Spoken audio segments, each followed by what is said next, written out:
মহান তাবারক ওয়া তাআলার এই অপরূপ দৃশ্য না দেখলে বোঝা যাবে না যে আল্লাহ তাবারক ওয়া তাআলা কত কি করতে পারেন বা কত কি করে দেখাতে পারেন।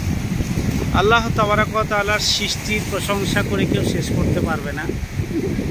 এই সমুদ্রের সারাক্ষণ যে গর্জন বা স্রোত, একটু মানুষ উপভোগ করলে বুঝতে পারবে যে এই সমুদ্রের কি অবস্থা বা কোথা থেকে এর উৎপত্তি, কোথা থেকে এসেছে, কিভাবে আসছে, কেন এত ঢেউয়ে ঢেউ খেলছে, এগুলো ভাবলে অবাক লাগে।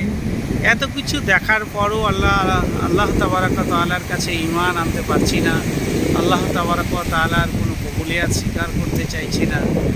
এই তো আমরা মুসলমান। পৃথিবীর বুকে সমস্ত জনজাতিকে আল্লাহ বিভিন্ন আকার আকৃতি দিয়ে বুঝিয়েছে। এটা একটা মহাসমুদ্র। বর্তমান তেজপুরের সমুদ্রের কাছাকাছি আমরা অবস্থান করেছি। সামান্য একটু কিছু মানুষের কাছে তুলে ধরলাম আল্লাহ তাবারক ওয়া তাআলার একটা ছোট্ট নিয়ামত। আসসালামু আলাইকুম।